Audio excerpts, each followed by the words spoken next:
84,000มคานพระธรรมการส่วนจัตุยานทวนสามนั้นเล่าก็จะขอถวายปูจาพระสังฆเจ้าตั้งหลายไม่มีพระอัญญากุทัญญาเป็นเก่าเป็นปาตามส่วนจัตุวานทวนสีและปัญจการตวนนาผู้กาดนี้ก็ขอน้อมถวายปูจาขอสมัยยังไม่สติมหาโพธิลูกการตนประเสริฐเป็นที่บังเกิดทัศปัญญูเจ้าอันมีสากางามบอดเศร้ากีดดกหนามีสายาลุ่งเรืองเป็นที่อยู่พระพุทธเจ้ามุ่งทะลงยานผู้กาต่างหลายก็ขอน้อมถวายสุมายังกรรมฐานปิปัสสนาญาณอันประเสริฐเป็นเก้าเหตุสัตตาผู้กาต่างหลายได้ไปจูยอดเวียงแก่ยอดนี้หลับปันนั้นจุงมีเตียงแต่ดีก็ปาโมนีเจ้าห้ากงตาจึงอนุญาตตามมวลมีกาตาว่าอัจจยังอัจจญาโตปฏิการอาโตติสวาจาดังนี้ขอพระรัตนาแก้วเจ้าสามประการจุงมีธรรมะเมตตาอ้อยเนื้อปฏิกะหารับอดเสียยังโตดโพดหายไก่เป็นอโหสิกรรมอย่าได้เป็นหุ่นตังกัดโกดกอดแก้วยังหุ่นตังไปสู่เพียงแก้วนี้หลับปานแก่สตาผู้กาตังร้อยจุตนจุพระองค์เตียงแต่ดีอิมินาอาเคบุภาดาจาตานังปุจจาตานังนิปปนาปัญจโยโหนตุโนนิจังอรหังสัมมาสัมพุทโธภะคะวาพุทธังภะคะวันตังอภิวาเทมิกับสวะคาโตภะคะวะโตธัมโมธัมมังนัมมัสสามิกับสุปฏิปันโนภะคะวะโตสาวกสังโฆสังฆังนัมมามิกับนะโมตัสสะภะคะวะโตอะระหะโตสัมมาสัมพุทธัสสะนะโมตัสสะภะคะวะโตละหะโตสัมมาสัมพุทธัสสะนะโมตัสสะภะคะวะโตอะระหะโตสัมมาสัมพุทธัสสะพุทธังสัตตานังกัจจะมีธัมมังสัตตานังกัจจะมีสังฆังสรณังกัจจะมีตุติยัมปิพุทธังสรณังสมิตุติยัมปิธัมมังสัตตานังกัจจะมีตุติยัมปิสังฆังสรณังกัจจะมีตติยัมปิพุทธังสรณังกัจจะมีตติ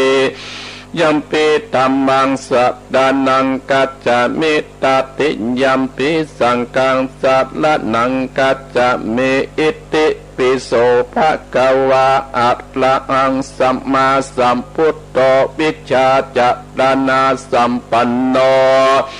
สุขโตโลกวิโตอนุตตโตปุถิสัตตัมมัสสัตตติสัตตเทวมนุสสนังพุทโธภะคะวะติสุวาคาโตภะคะวะตาธัมโมสันติติโกกัตติโกเอหิปัจจิโกปนะยิโกปัจจตังเวทิตาโพวิญโยอิติสุปฏิปันโนภะคะวะโตสาวกสังโฆอุจโจติปันโนภะคะวะโตสาวกสังโฆยายะปฏิปันโนภะคะวะโตสาวกสังโฆสัมมิจิปฏิปันโนภะคะวะโตสาวกสังโฆญาติทาง จัตตาริปุติสายุกานิอัตตาปุติสาปุคคาราเอสะภะคะวะโตสาวกสังโฆอาอุนนโยปะอุนนโยทักขิตนโยอัญจเด่งกระนิโยอนุตตรังบุญญาเกตังโลกัสสติสัตตุสัตตุภะปัญญาปัตตามิสัมทิตตัสสัตตุภะปัญญาปัตตามิวัดเวทล้อมบิดดิญาปัตละมีอ้อมล้อมละวังดีศีละปัตละมีบังหอกดาบเมตตาปัตตามีปัปเปตามปืนตานะปัตตามีเป็นปืนตั้งต่ออุเบกขาปัตตามีก่อเป็นเวียงสัจจะปัตตามีเวทระวังดีเป็นไม่เต้าขันติปัตตามีกลายเป็นออกดาบบังนามอยและปืนไฟอาทิตฐานาปาดละมีผับปับไปจุแองแข่งแรงปับหมู่มันปีสังไปเปตทุกตะเวทิตนางตอดานีอัศจรรย์เสือเหมือนปันอยู่กลางน้ำนาทีกวางต่อกวางแตกตีฟองนันนองนันโนเป็นเก้าตอกดอกไม้มาปูจาพระเกณฑ์ตาสตานปะพุทธังเลยจุกมาไปโปรดจุกมาอนุญาตโปรดปูกาเตดีแม่ธรณีออกมาดิดไม่ปมอยู่ติตาจังไรกัดกังอาสับพ้นดินพ้นดำนาทีลงป่าไปก็อาบตับเต้าปะยามานเอาอาบปุ่นกว่ายกมือตุนหัวใส่กาผู้คาเนชื่อว่าเป็นลูกศิษย์พระพุทธเจ้าตนมีบนสมปางพระพุทธเจ้าจริงตั้งพระปัญญาปะละมีไว้เก้าจานตั้งไว้ตั้งหน้าก็ได้เก้าจานตั้งไว้ตั้งหลังก็ได้เก้าจานตั้งแต่หัวถึงตีนก็ได้เก้าจานตั้งแต่ตีนถึงหัวก็ได้เก้าจานเส้นวาดลูกปืนจากมาเสมอเหมือนฝนเส้นอาก็จักบอกมาก็ได้ข้าพเจ้า ได้ไว้ว่าพุทธคุณนังธัมมะคุณนังสังฆคุณนังพุทธอินตาธัมมะอินตาสังฆอินตาอาสะเมธรณี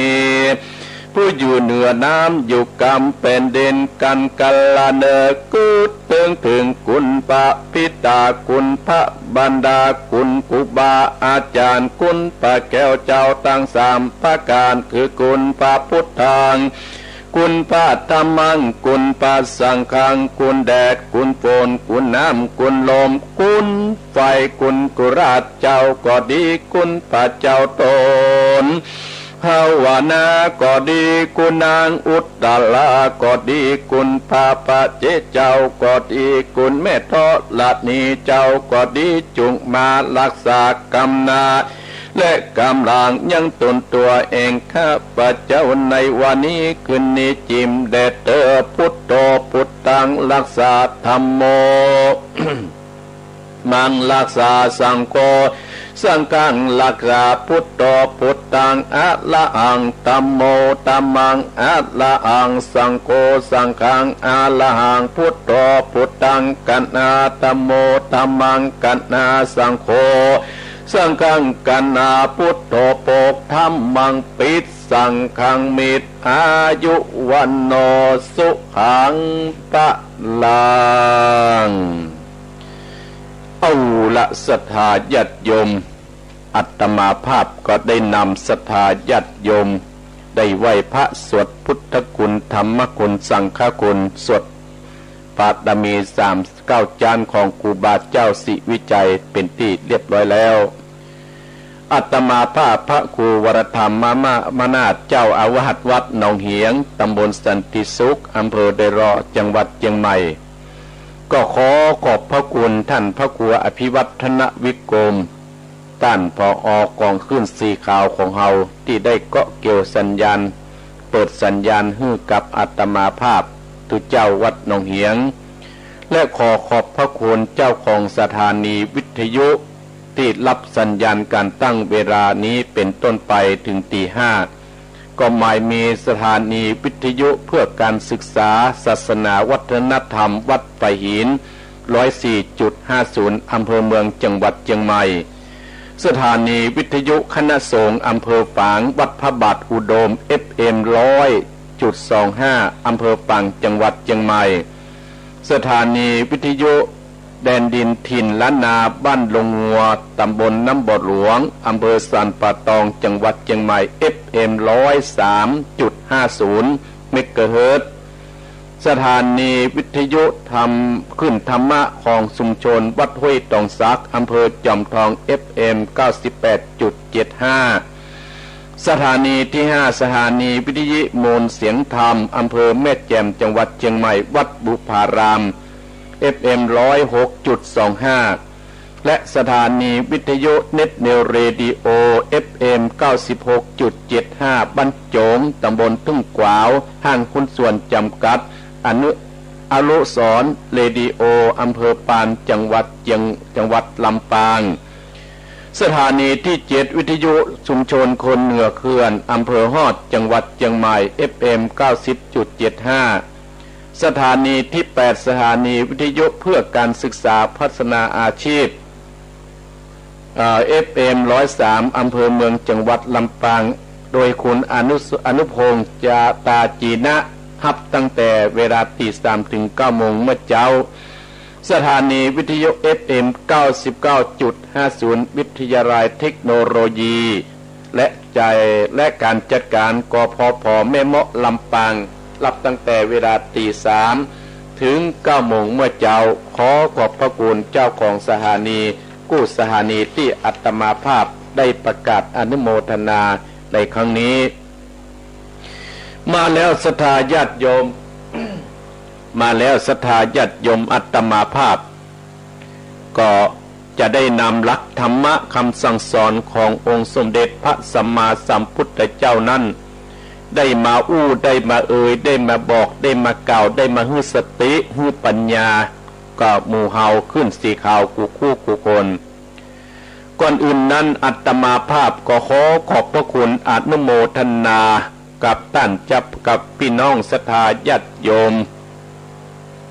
แม่ญาติโยมทั้งหลายที่ได้มาช่วยเหลือวัดวาอารามซึ่งเนื่องจากวันที่14ที่ผ่านมาศรัทธาญาติโยมเกิดพายุใหญ่มาปัดในเขตตำบลหนองเหียงมาปัดเอาหลังคาศาลาอาตมาภาพโอ้นักแก่เนื้อศรัทธาญาติโยมอาตมาภาพอนุโมทนากับศรัทธาญาติโยมที่มาช่วยกันมาเก็บเกี่ยวเพลขี้เหอะเนาะเพลเสร็จไม้เสร็จตอกต้นลำไยก้นไปโอ้หลายต้นไม้เหียงก้นไปกันหลายต้นบะโจกก้นไปหลายต้นพดถึงต้นมะม่วงที่อาตมาภาพปลูกไปศรัทธาญาติโยมนุ่ยกำลังออกกำลังจัดดีโอ้เก็บไปเก็บมานี่นะต้นเดียวเนี่ยศรัทธาญาติโยมได้ไป2-3 กระสอบกำลังดกนวลดี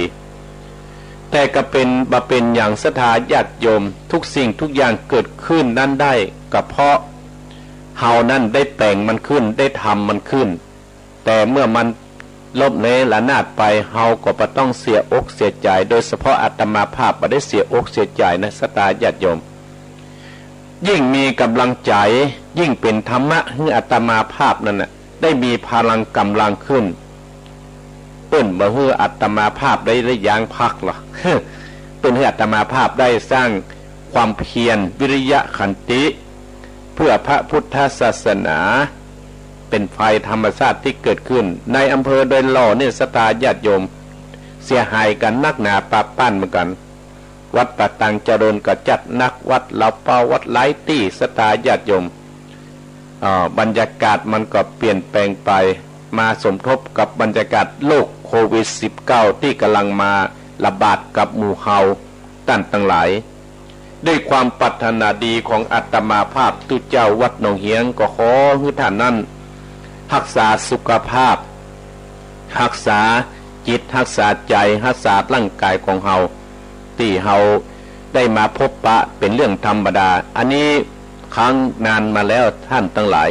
คนว่าจะมีโรคระบาดเกิดขึ้นในเมืองคนเมืองมนุษย์ โลกแบบนี้นะอาตมาภาพได้ไปอ่านอย่างหนังสือเล่มหนึ่งศรัทธาญาติโยมได้ไปอ่านหนังสือเล่มหนึ่งก็พระพุทธเจ้านั่นขนาดที่กำลังพยาบาลพระอานนท์เพื่อกระถามว่าท่านพระคุณเจ้าท่านเจ้าประกวดโรคที่มันระบาดนี่กะเนี่ยพระพุทธเจ้าเฮาได้ตัดได้ได้จากับพระอานนท์บอกว่าท่านอานนท์โรคที่มันเกิดขึ้นนี้มันเป็นโรคกรรมที่เกิดขึ้นในเมืองมนุษย์เนี่ยท่านทั้งหลายบ่ใช่กรรมเฮาแต่มันคงจะบาดถูกบาดต้องเฮามันจะเข้าคาดเอาชีวิตคนที่เกิดในความประมาทเต้าอั้นญาติโยมทั้งหลายความประมาทนั่นก็คือได้ไปเอวตำในคับในบาเนี่ยศรัทธาญาติโยมมันจะมาติดกันง่ายๆเนี่ยมันยากอีพ่ออีแม่พี่น้องศรัทธาโลกกรรมเนี่ยมันเกิดขึ้นแต่มันจะละไว้แต่คนดีผู้สร้างบุญสร้างกุศลญาติโยมอาจจะถามอาตมาไปที่ในทีวีที่ออกทีวีสดช็อตๆท่านเนาะที่ข้าเจ้าหันแต่ว่าวันศุกร์นี่เนาะตู้เจ้ามันติดโรคโควิด-19 เนาะตั้งปูนน่ะตั้งภาคกลางพุ่นเนาะอันนั้นมันโคนหรอท่านทั้งหลายโคนมันจะบวชแล้วมันปล่อยหรอมันมีสติมันมีปัญญาอาตมาแล้วมันใครด่าไปติกนี่ น่าสถาญาติโยมนะเนี่ยสถาญาติโยมแล้วมันก็คือคนมันมีสติมันบ่ฮู้จักหน้าที่ตัวเก่าคนเฮาเนี่ยมีหน้าที่นะท่านทั้งหลายอย่างอาตมาภาพเนี่ยได้ถูกลมพายุพัดสลมสลานี้ไปท่านทั้งหลายละเนระนาดขี้โคเห็นวันผู้เพิ่นจะมาวัดอาตมาภาพภูมิใจในศรัทธาญาติโยมศรัทธาวัดหนองเฮียงก็ช่วยกันแตะคนตั้งนอกก็มาช่วยกันช่วยอาตมาภาพแตะช่วยอาตมาภาพเนี่ยมีกำลังใจเหรอมีกำลังใจอาตมาภาพก็เลยจะทำการรื้อเนี่ยศรัทธาญาติโยมเพราะว่าดินหลังคาอันเก่านี่นะสมัยเมื่ออาตมาภาพมาเยี่ยงย่างมาไปอยู่หนองเหียงแปลงเมื่อปีพศ28ละดินรอนห้องน้อยเนี่ยกาต้นไม้มันพลอยศรัทธาญาติโยมและก็ไม้หลังคามันก็พัวเนาะหมดมันกินกะยังกินกะมันก็สุดโทรมไปตามธรรมดาสังขารของแต่อาตมาภาพจะได้ทำการแปลงและทำการพิธีถอนแล้วก็จะทำโครงข้างสร้างหลังคาเล็กมุงเมนเทนซิตเนี่ยศรัทธาญาติโยมอาตมาภาพจะมุงเมนเทนซิตแบบที่มันเป็นขยักเนี่ยที่มันเหมือนกับวิหารเนาะเนี่ยทั้งทีก็ขอมันดูดีขึ้นด้วยน้ำพักน้ำแรงของพี่น้องศรัทธาญาติโยมขึ้นสีขาวเฮาพ่องศรัทธาวัดหนองเฮียงพ่องเป็นหยังก็ไปตามหน้าบุญกุศลนะศรัทธาญาติโยมเนาะขอบคุณพี่น้องคณะศรัทธาญาติโยมที่เป็นห่วงหาอาตมาภาพได้โทรมาถามได้โทรมาทักมาทายว่าเป็นจะได้พ่องท่านพระครูหรอก็อาตมาภาพได้ยินพี่น้องศรัทธาขึ้นสีขาวก็ได้ขอบคุณและขอบคุณนักขอบคุณหลายๆขอบคุณพี่น้องคณะศรัทธาบ้านเหล่ายาวใต้บ้านเหล่ายาวตำบลเหล่ายาวอำเภอบ้านโฮงจังหวัดเชียงใหม่และพี่น้องคณะศรัทธาที่วัดมุ่งโตนบ้านมุ่งโตนที่มาหาอาตมาภาพมาให้กำลังอกกำลังใจแต่ว่านี่แม่พุนศรีกันทธรรมได้บริจาคให้อาตมาภาพว่าให้ไปซื้ออย่างที่ท่านพระครูตั้งใจเน้อเป็นจำนวนเงิน5,500 บาทและศรัทธาญาติโยม5,500 บาทเพิ่นก็ถามว่าเป็นตารางเม็ดเท่าใดอาตมาภาพก็ยังบ่ฮู้เตื้อถ้าอย่าเอามกร้อยนะศรัทธาญาติโยมเนาะเอานักก็จะบัดแล้วเนี่ยเนาะเกิดว่าคนเฒ่ารับเงินเดือนมา500 600เอาให้อาตมาภาพเป็น100มันก็จะได้กันไปอาตมาภาพ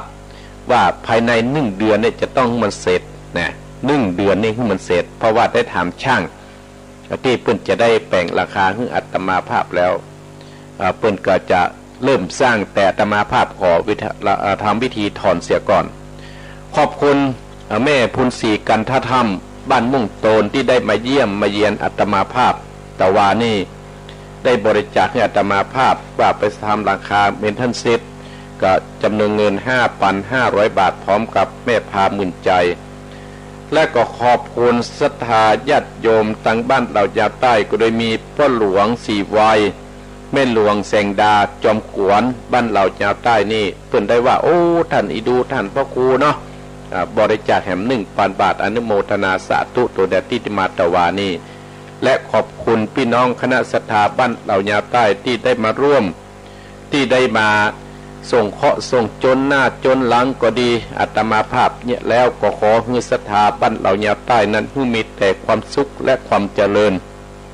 ยิ่งขึ้นไปแล้วก็อาตมาภาพก็ได้แจกข้าวของให้ศรัทธาญาติโยมไปป้องกันเนื้อป้องกันตัวเนาะสิ่งที่มันมหามหุจักเนี่ยท่านทั้งหลายมันจึงเกิดขึ้นในชีวิตประจำวันของเราขอบคุณเน้อพี่น้องคณะศรัทธาญาติโยมบ้านเหล่าญาใต้โดยการนำของศรัทธาญาติโยมพ่อแก้วแม่น้อยก็ดีโดยการนำของ ศรัทธาของพ่อหลวงไว้เขาก็ดีที่ได้มากันตะวามักหน้าเราอาตมาภาพว่านักแล้วเพิ่นมาวอดกันตะวาเนี่ย แสดงว่าเพิ่นบ่กลัวโควิดเนาะเพิ่นปากันมาทำบุญสุนทานสร้างบุญสร้างบุญญะปารมีด้วยบุญกุศลที่บรรดาศรัทธาญาติโยมได้กึศได้สร้างได้ร่วมบุญกับอาตมาภาพก็ขออนุโมทนากับพี่น้องคณะศรัทธาอำเภอบ้านโฮงตะวานี่บ้านม่วงตนโดยมีแม่พุนศรีกันทธรรมได้บริจาคตะวานี่5,000 กว่าบาทและพ่อลงไว้เขาไม่ลงเซ็งคำเขาได้บริจาคให้อาตมาภาพอนุโมทนาเนอะวันหน้าจะได้มาขออยู่ มามีก็ยกมือสาธุศรัทธาญาติโยมยกมือสาธุนี่ได้บุญได้กุศลฮื้อกำลังใจเนี่ยอีพ่ออีแม่พี่น้องศรัทธาญาติโยมเป็นสิ่งเป็นยาวิเศษอันหนึ่งคนบัดสบายเนี่ยได้มีคนฮื้อกำลังใจฮื้อกำลังใจเพราะเรามีพลังนะศรัทธาญาติโยมพลังเพิ่มขึ้นเป็นอย่างมากเลยไปกันยาวไปศรัทธาญาติโยมย้อนมาถึงหลักธรรมะเทศนาภาพจะได้ได้จาศรัทธาญาติโยมในตอนเช้านี้ก่อนวันนี้จะได้ถึงหลักของคนดีท่านทั้งหลายหลักของคนดีก็คือคนที่บำเพ็ญเบียนบ้านเมืองคนดีก็คือคนช่วยเหลือพี่น้องที่ได้ตกทุกข์ได้ยากท่านทั้งหลายคนดีเนี่ยนะคนดีก็คือคนที่เปิ้นช่วยเหลือคนเปิ้นบ่ดูถูกดูแคลนคนประสบน้ำหน้าคนบางคนเนี่ยโดนไฟโดนลมพัดเห็นคนที่บ่โดนน่ะสมน้ำหน้ามันนะเนี่ยนั่นบ่ใช่คนดีละท่านทั้งหลายมีจิตใจที่บ่ดีละบางคนน่ะบ้านเปิ้นโดนพัดบางคนน่ะไปแสดงความเสียใจช่วยเหลือเติมแท่งยกยื่นไม้ยื่นดินอันนี้ตมาภาพอนุโมทนาสาธุโดยอันนี้ได้เป็นว่าภัยธรรมชาติเกิดขึ้นได้ทุกขณะแต่ถ้าว่าเป็นอย่างนั้นก็เป็นบุญเป็นกุศลแล้วอาตมาภาพอย่างวัดอาตมาภาพนี้เป็นต้นอาตมาภาพบัดได้โต้ดินฟ้าอากาศเนี่ยบัดได้โต้ดินฟ้าอากาศต่างทั้งหลายเป็นภัยธรรมชาติที่เกิดขึ้นแต่เมื่อมันเสียได้เราก็ต้องทำได้แต่อาตมาภาพขอฝากฝังให้กับศรัทธาญาติโยมที่รู้จักอาตมาภาพที่ฟังอาตมาภาพเนาะที่ฟังนี่อาตมาภาพว่าแต่ว่ามีแม่ลุงเหล่าแนวใต้เนี่ยเพิ่นก็เข้าไปถามอาตมาภาพว่าท่านพระครูจะเอาตารางเม็ดจะได้อาตมาภาพว่าเอามอก100เนี่ยเนาะได้แล้วเว้ยดิ50 บาทก็ได้20 บาทก็ดีบาทก็ได้เนาะน้ำจิตน้ำใจช่วยอาตมาภาพมาเพียวัดเพียวาแต่ว่านี่ก็ดีละศรัทธาญาติโยมเป็นบุญเป็นกุศลกับพี่น้องเหล่ายาวใต้บ้านบ่วงตนโดยเนอที่มาตะวานี่ก็ขอให้อานิสงส์แห่งบุญกุศลที่ท่านทั้งหลายตั้งใจมาหาอาตมาภาพมาให้กำลังใจนั่นจงกลับกลายมาเป็นเกาะแก้วไกกรรมมาปกอำสัมปริสายยังตนตัวของคณะศรัทธาคู่ควรตัวลักของคนดีอีพ่ออีแม่ญาติโยม1มีความหูดี2มีความเสียสละ3มีความกตัญญู4ชึดสู่ประโยชน์ส่วนรวมเนี่ยมี4ข้อด้วยกันลักของคนดีเนี่ยมี4ข้อ1มีความหูดี2มีความเพียรมีความเสียสละ3มีความกตัญญู4ชึดชูประโยชน์ส่วนรวมเนี่ยคนเฮาที่จะเป็นคนดีมีลักอยู่4ข้อด้วยกันอีพ่ออีแม่ก็พอเอาด้วยตาเปล่าก็ได้กะบ่ต้องใจกล้องพอละ หลักของคนดีสี่ข้อที่อาตมาภาพได้จะได้ได้จ่าในหนึ่งมีความหูดี ความหูดีท่านทั้งหลายหูตึงไปในและไปนอกหูตึงไปในและไปนอกก็หูตึงไปในกับหูตึงลักธรรมหูตึงไปนอกก็คือหูจักการพัฒนาสนวัตถุต่างๆนานาอย่างตะวาเนี่ยสตาญาติโยมเฮารู้แล้วมันรู้แล้วเฮาจะเนี่ยอย่าได้พิจารณาเฮาหนีอย่าได้จะใจอย่าตมาภาพนะโอ้ก็เป็นหน้าบุญอย่างหนึ่งสตาญาติโยมแต่ว่าไอ้ต่อปะสับตองแบบมาแปลงฝุ่นแปลงไฟที่ใส่มันไฟมันขาดไม่ได้จ้างนะท่านทั้งหลายไม่ได้จ้างนะหลังคาหงครัวไป30 แผ่นไอ้ท่อเพื่อกับลูกแปลงเหื่อตมาภาพผมไม่ได้จ้าง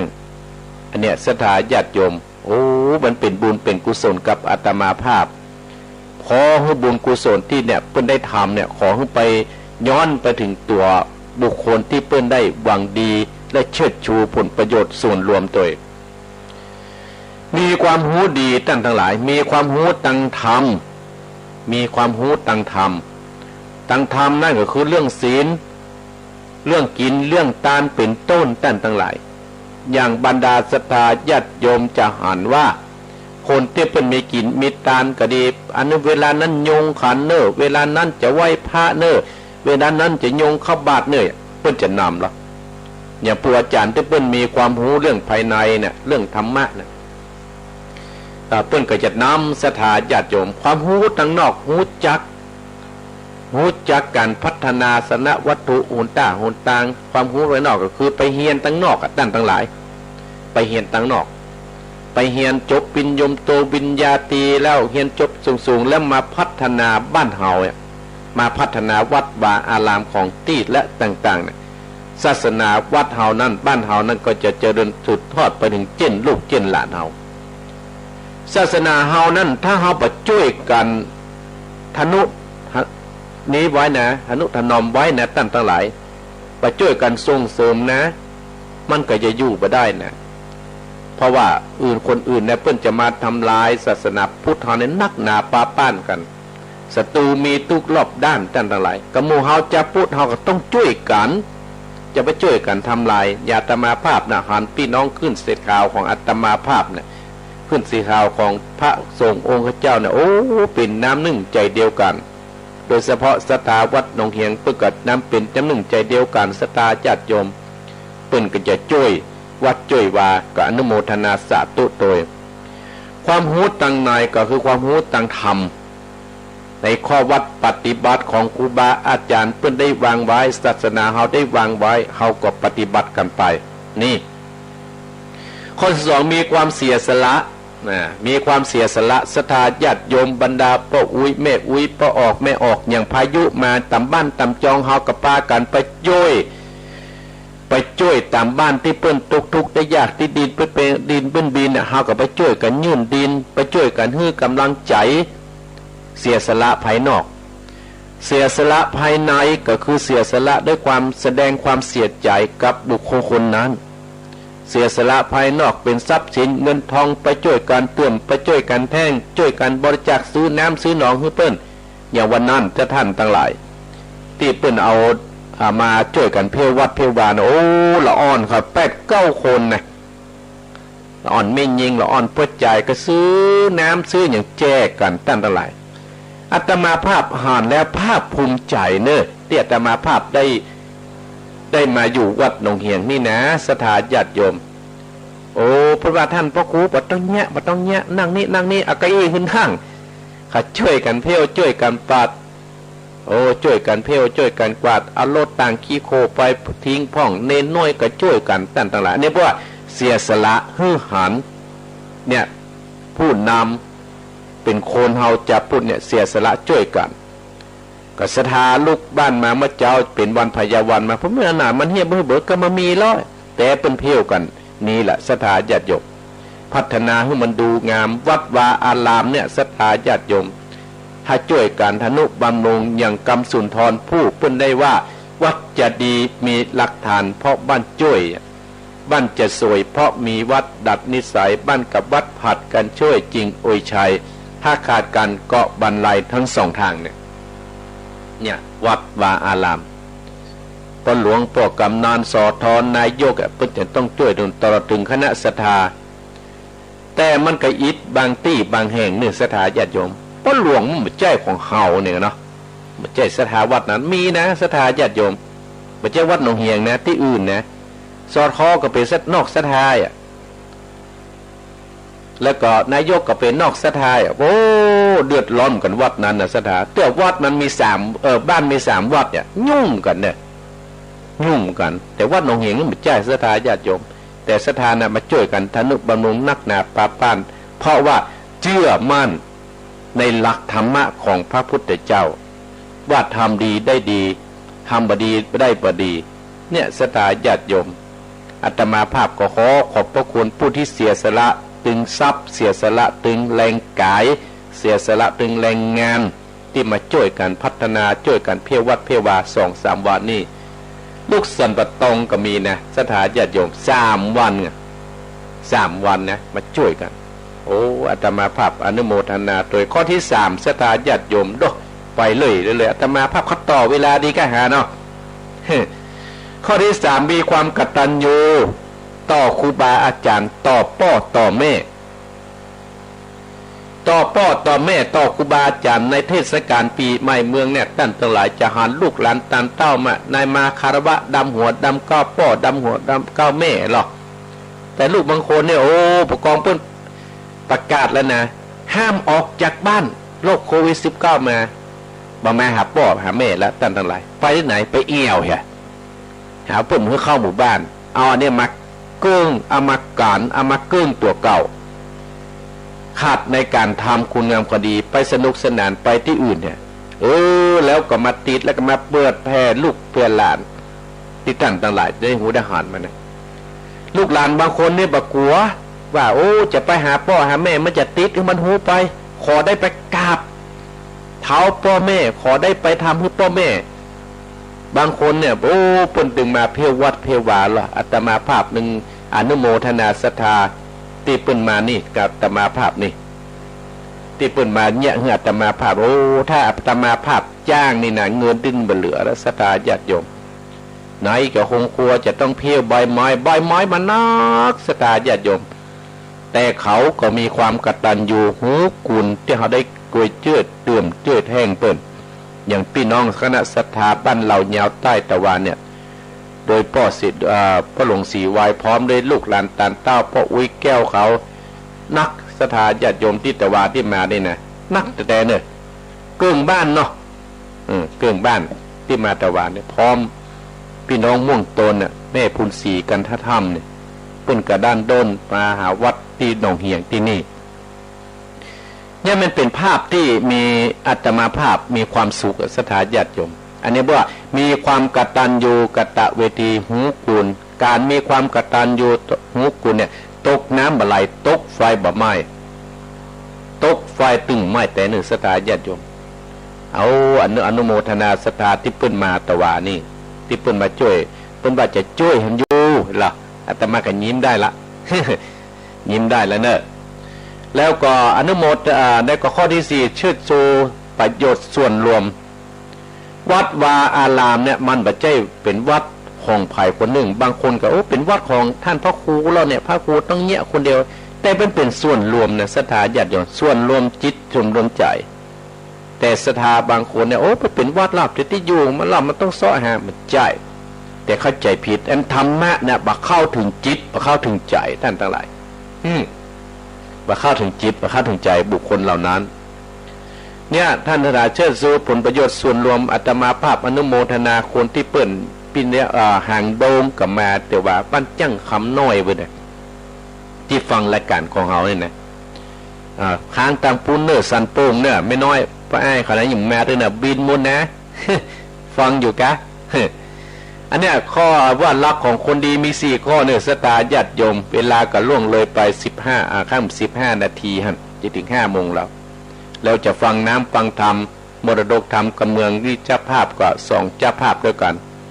มีแม่พ่อสมศักดิ์แม่เพนตาจ้างกับ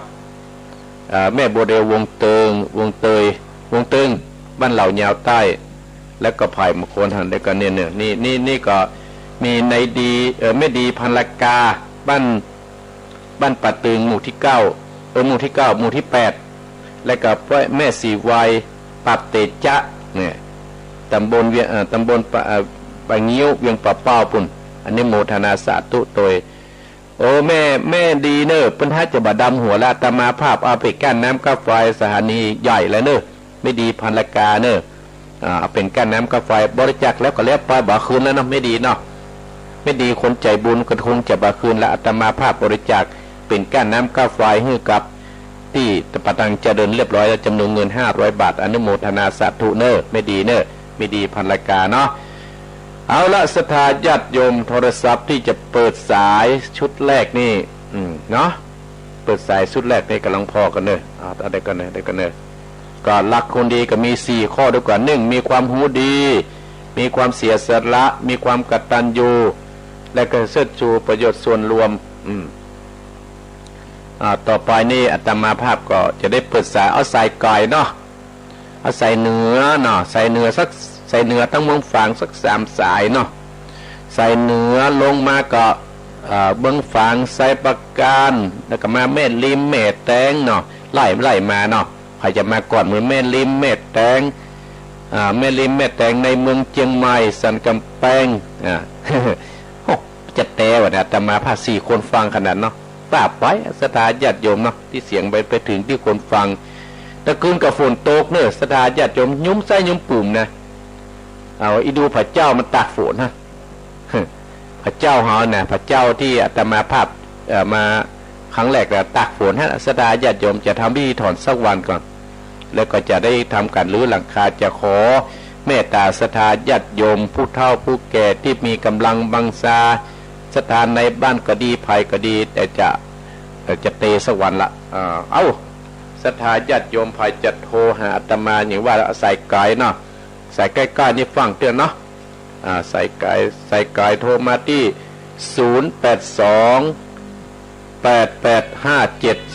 0828857225เน้อเอ้ามาแล้วฮะยังได้บอกเลย0828857225เจริญพร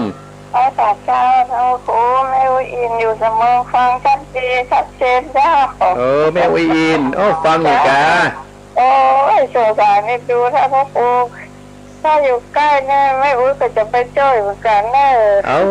แม่อุ้ยเอียดตมามีกำลังใจกันนะที่ว่าอย่างมาพวกรนเนี่ยหมดได้ว่าเสียใจนะเสียดายมันนะท่านแจกหมดละแม่อุ้ยแจกหมดละเสียนบ้านแต่เมืองนี่แต่ลมแห้งเหมือนกันเนอะยินดีแม่เนอะขอบคุณเนอะเจริญพรนะแม่อุ้ยอินเนอะเจริญพรแม่อุ้ยอินเสมอเจริญไพศาลครับท่านพระครูป่อนน้อยบุญปานเป็นกำลังใจท่านพระครูเลยสู้ๆเลยแน่นอนกับพี่น้องฝัง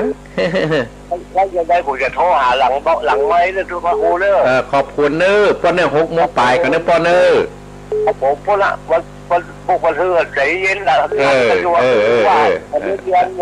ด้เนอะแต่ระยะขับรถเยอะแล้วผมจะโทรหาวันหน้าก่อนยินดีเนอะเจริญพรห่านเจริญพรเนอะก่อนฮะเพิ่นจะเริ่มยินดีเนอะเจริญพรนมัสการครับพ่อนี่พ่อไอ้นะพ่อไอ้กันได้ยินแบบเดียวเนี่ยนอนฟังเนี่ยบอกโอ้ยใหญ่ลำใหญ่เนาะไปอ้อยไม่น้อยเพื่อจะไปร้องเพลงนะวันนี้มาได้อยู่เนอะพ่อวันพุธวันพุธวันพุธก็ได้เนาะวันพุธมาพอเนอะมาพอสภาพมาเนอะพ่อเนอะ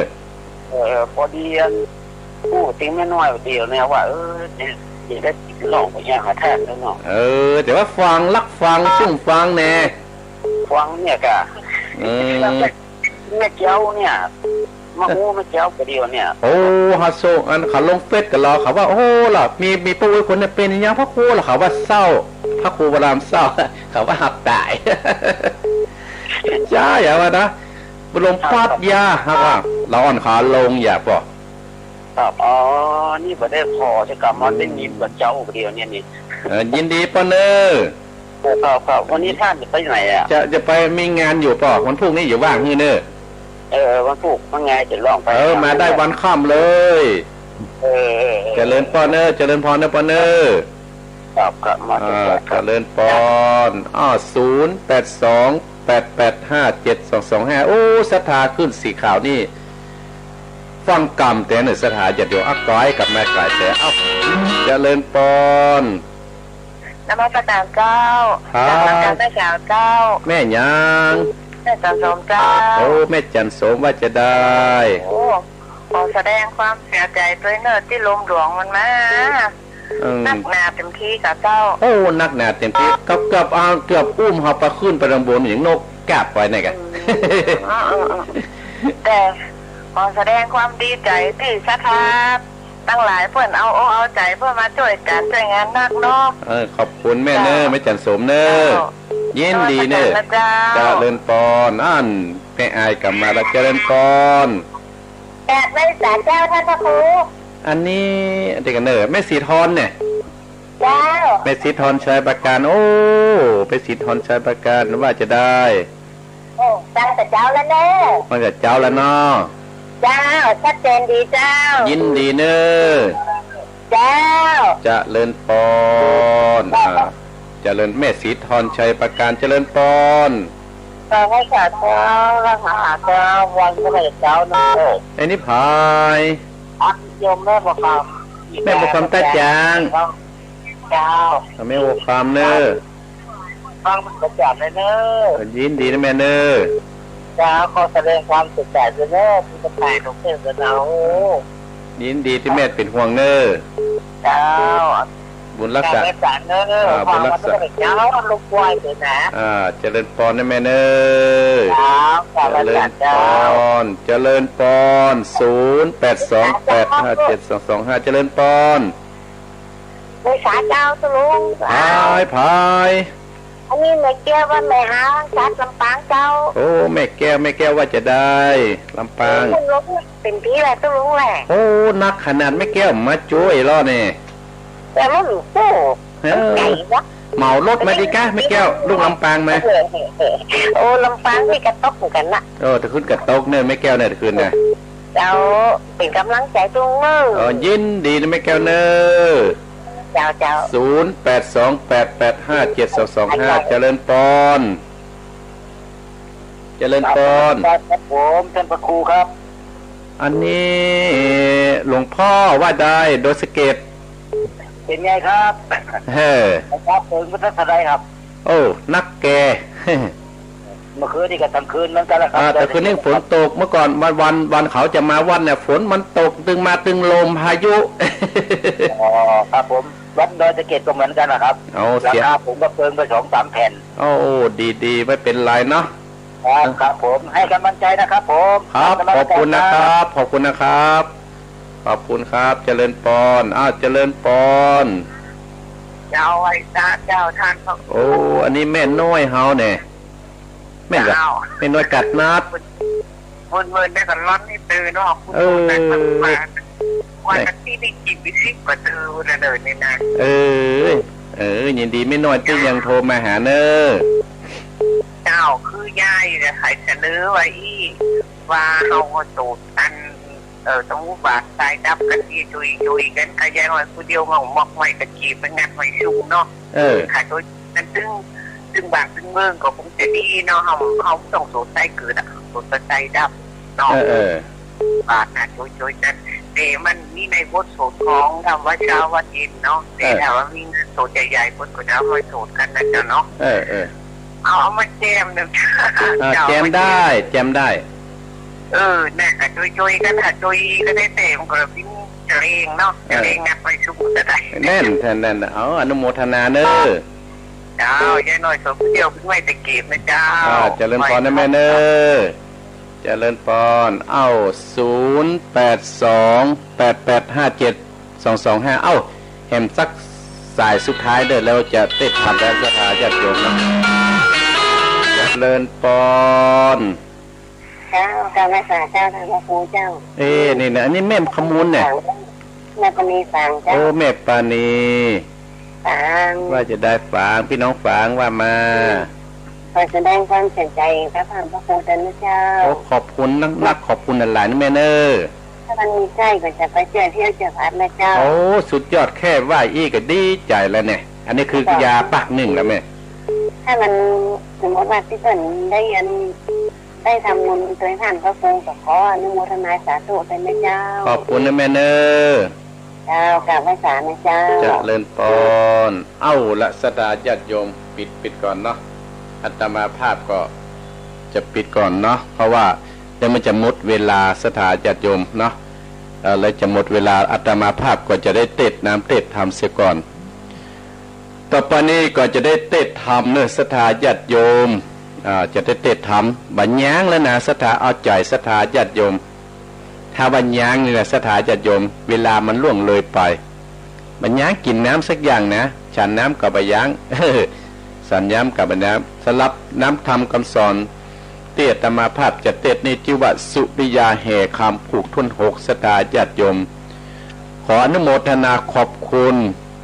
แม่อุ้ยอินเสมอเนอแม่อุ้ยอินโทรมาตะกี้แสดงความเสียใจโดยถ้ามีโอกาสกลับมาเนอะต้นน้อยบุญปันอำเภอฝั่งมโนครขออนุโมทนาที่ส่งกำลังใจมาเพราะอายแม่น้อยเนอะเพราะอายแม่น้อยสันปงแม่ริมอันนี้โอ้นี่เป็นสถานติดตามตัวแต่เพราะอายเนี่ยแม่น้อยค่ะนี่แม่น้อยไม่ยกดักแซบปังดำหัวน่ะไม่น้อยอันสันปงไปห้องเอาไม่น้อยนั้นมาตัวเนอะแล้วก็แม่แล้วก็แม่เจาะแม่สมจานแม่อายแม่บุญจันแม่อายแม่สมเจาะแม่สมแม่อายและก็แม่สีทรชัยประการแม่บุคำตาจ้างแม่แก้วลำปางและหลวงพ่อโดยสเก็ตเนาะแม่น้อยกัดนับอนุโมทนาสาธุนะแม่น้อยเนอแม่ปณีฝังสายสุดท้ายเนาะเพราะว่าธรรมาภาพเปิดสายน้อยหนึ่งวันนี้เพราะว่าเวลามันไล่อาตมาภาพเพราะว่ารายการอาตมาภาพนี่มันหนักเหมือนกันสตาญาติโยมเนาะสลับน้ำธรรมคำสอนที่ชื่อว่าสุริยาแห่คำนี่เจ้าภาพนั่นก็หมายมีพ่อสมศักดิ์แม่เพนตันไปให้กับพ่อน้อยปันแม่เงินจีนาอีในอเนกชัยกวินตันไปให้กับพ่อสนไซชัยกวินและก็แม่โบเดลวงเติงและก็มีแม่ศิลายปัตเตจะและก็มีในดีแม่ดีพันลกาบ้านปะตึงสันติสุขได้เป็นเจ้าภาพอนุโมทนากับแม่ดีพันลกาบ้านปะตึงหมู่ที่8ตำบลสันติสุขโดยนี่กะมีคนสันติสุขเป็นเจ้าภาพก็มีพลังขึ้นแห่มน้อยหนึ่งแม่โบเรวงเติงบ้านเหล่ายาวใต้พ่อสมศักดิ์แม่เพนบ้านตาจ้างตานไปให้กับป่นน้อยปันแม่เงินจีนาอีและนายอเนกชัยกวินตานไปให้กับพ่อสนไซชัยกวินที่ถึงแก่กรรมไปทำสุริยาแห่คำผูกที่5นั้นสตาญาติโยมคราวที่แล้วนั้นเจ้าสุริยาได้แห่วิเศษก็ได้เอาไปตกอยู่ที่ปากถ้ำเมืองพญานาคก็ลากเจ้าสุริยานี่กับแห่ไปถึงเมืองพญานาคตั้นทั้งหลายปู่พญานาคก็ห้องหาลูกหาเต้าห้องหาเมียเปิ้นขึ้นมาช่วยแล้วก็ลูกเต้าก็ได้มาขอพ่อพญานาคก็ได้บอกว่าขอให้ปล่อยเปิ้นแล้วก็จะได้ยกทรัพย์สมบัติและยกนางวิมาลาซึ่งเป็นลูกสาวที่งามในเมืองพญานาคที่เป็นมเหสีด้วยท่านทั้งหลายเจ้าสุริยานั้นก็ได้ตกลงปลงใจว่าแห้มอาฆาตซึ่งกันและกันพ่อพญานาคก็เลยบอกตกลงกันเรียบร้อยแล้วก็ปล่อยพญานาคก็ได้มอบนางวิมารานั้นเป็นมเหสีแต่งงานกันตั้นทั้งหลายทำเรื่องนี้ก็จบตัดติหันเนี่ยจบตัดติหันว่าเจ้าสุริยานั้นกับนางวิมารานั้นแต่งงานแล้วจะเป็นจะใดต่อไปนั้นก็เชิญพี่น้องศรัทธาญาติโยมได้สดับรับฟังแบบมรดกธรรมกำเมืองที่อาตมาภาพจากได้เทศแล้วจะสรุปเนื้อเรื่องให้กับศรัทธาญาติโยมได้สดับรับฟังเป็นระดับต่อไปตั้งอกตั้งใจณบัดนี้เน้อ นะโมตัสสะ ภะคะวะโตอะระหะโตสัมมาสัมพุทธัสสะลำดำธรรมเทศนามาถึงสุดิญญาเอกคำมาผูกตวนออกสืบก็เล่าสืบกันมาตั้งแต่ฟังเมื่อปัญนาเรียบร้อยก็พี่น้องท่านทั้งหลายผู้ฟังทั้งสถานีวิทยุก็ของใดตั้งอกตั้งใจต่อไปเป็นดังนาสุดิญญาเอกกรรมพื้นมีการติปาตะมีบ่หูเงียงไปมาตลาดถึงเมืองพญานาคเท่าราชาพิจารณาไปโพธิสัตว์โตปังเมื่อปรามปราโพธิสัตว์เก่าเสาโพธิสัตว์พิเศษตนแก้วนางราชาเมืองเก่ามาอาจสัจเจ้าเป็นเนื้อบนเรืองตะตาในกาลนอนนาพุงหมู่อามาตเศษนาพุงนาก็ปากันมาตะวายปอนพร้อมบทที่บันเสพสร้างอามองค์คำแล้วปันดับก็ปล่อยเป่าอ้อยสร้างพระบุญลังถือโอกาสพุงปายานาคยินดีสลองยศสดีท่านเจ้าสองหนอดดาวพระสัตตาสปาตาตั้งไว้บทเรือลายฝูงหมู่ปายานาคก็ตามใจก็ได้กินมาเพื่อนตาตาน้ำโสดเขาก็ปาโมดบานใจเอาการไปเอียเรนวิ่งเต้นไปมา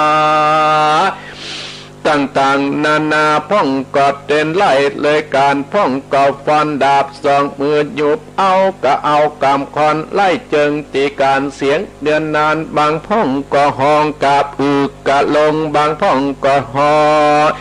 เมื่อนฟังกันนาเสียงเพ่งกัดมาพระนอตนบิเศษกะหือเตเตสนาสอนหมู่พัญญานาคตั้งหลายตั้งใจตานอักษาศีลเมตตาภาวัดนาเอาคุณพระพุทธเจ้าพระธรรมเจ้าอย่าได้ประมาทอุปตาครูบาอาจารย์พ่อแม่สังฆาหาแก่สังฆขอแก่ญาติกาพี่น้องมีขันติเป็นเก่าแห่งบุญกุศลนันตาเมตตาจะเฮอหนีจากตนตัวแผ่กว้างตั้งแต่สมุทรสาครตั้งสุดาภูมิหมู่ปัญญานาคตั้งหลายได้ยินแล้วคำสอนพระนอกแก้วเทศ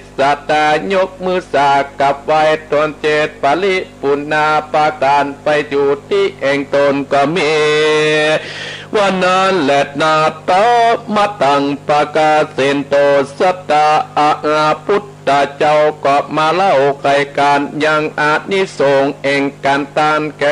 สวยทิปนาเมืองปัญญาเก่าติสัตดาแก่ปัตตุตาคัตตาสวยราชติดในเมืองปัญญานาคติจะบุญสมปันปังก่อนและนาบางก่อนได้แปลงจิตทิยาตาสารบาทขุดบ่อนำปับปินปาสะมาขีแกมเอาใส่บาทพันพุทธเจ้าก็โปรดติจนาบุญพระมหาสัจเจ้าก็จวนนางนอกวิมาราตั้งเศรษฐาตั้งหลายประการเตียวตอง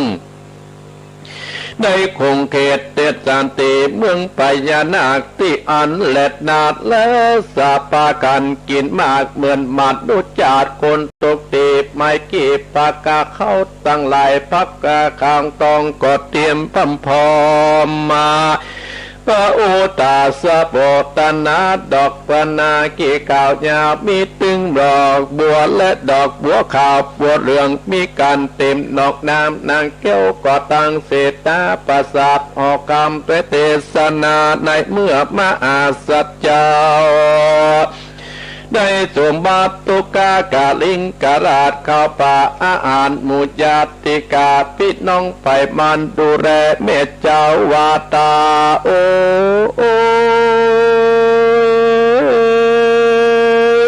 นอวิบากกรรมอันใดนามาตอบยังตัวเอาและแม่อาทิตาปังก่อนได้เอาลูกนกและงัวควายภาคจากแม่จะลืออาโตสุกังมาเป็นทุกแต่นอในตาถึงบอกมีปอดและนา พ่อแม่ลูกก็มาจากพึ่งป่าอาศัยบุตติบุตตาย้ำแก่สาลาเวทแรงกำลังบอกแกงไปญาแนมแต่นาเตตากว่าว่าต่อโอ้ยหนอดังคนตาบอดและนามาลืมตาเดินดาเอาละอันตาตาวราชกันนาปาอาอุดไดโยปิดนามนลูกเตาวิบากกุศกรรมปังก่อนได้มาถึงตีพ่อแม่โพธิสัตว์เจ้าลำพึงดังนั้นก็มีใจผ่องแผ้วยินดีโตบานาสา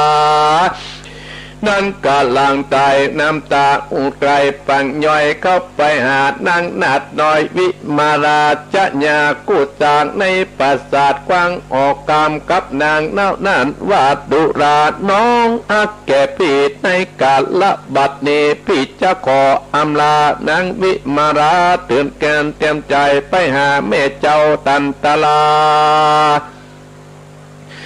อันอยู่เกหาตุบน้อยทุกกะคอยในมนุษย์จุมโปบ่มีไผดูแม่เจ้าปิตินาเศร้ากอบมาสำลันและนากล้วยไปมาจากเล่าบ่พัดนอดเนาไปไหนกล้วยเตอะนาดนงกันนอดตายพี่ขออำลาไปหาแม่เจ้าก็ต้นนั้นก็อำลาเตวีกำจากกรรมนี้อ่อนอ้อยสีเฮียงประมวลเย็นหูบอดเจ้าไก่มีนางวิมาลาต่างสุดาดนางวิมาลาได้ยินกำลังยังกำมิ่งกำผลเจ้าอำลาตัดแล้วก็อกอันบันว่าเปิ่นดังน้ำตาเอวอาจจันนาตุกมาบอดหน่อยนางนัดหน่อยก็สวมเข้ากอดพยอดซอยสุดิยาน้ำตาไหลบอกกาดและนาบ่จันปากเป็นจากาสมิกาลัตติญากลางคืนนานก็มาโหนเล่าในตนติดันพระองค์กำปูนาจริงปากจาดลับลมเมียแปลงบาพันเตดุรานาอากอันสะเมื่อใจบอดใจพี่อายจังน้องไวลาพี่จำเป็นต้องไปหาแม่เจ้าอยู่กับนางวิมาลาบ่ได้หนีไปไหนอดใจยอดใจดวงใจอย่าสุขเจ้าตัดใจน้องนาวรับปัดนานที่นั้นนั่งจมกันเมียมิ่งก็ปาการเจียนจากกามสะมีการยอดฟ้าเมื่อนกับตากาเปลวไฟตายเสียยังแควนมือดิชีวิตนี่เนลีไขวัดตีต่อพระนอเต้าตนปัวขะยินบอกกลัวอยู่ขอเป็นกู้ปี่เจ้าตัวไปแม้นว่าเขาลงไปป่าไม้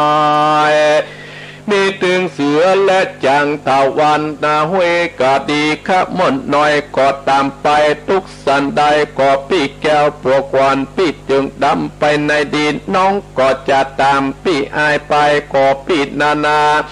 เตือไปเอ่ยตามปิดนานก็นอดนาวเตยไปหยาดละไปอ่างก็เจ้า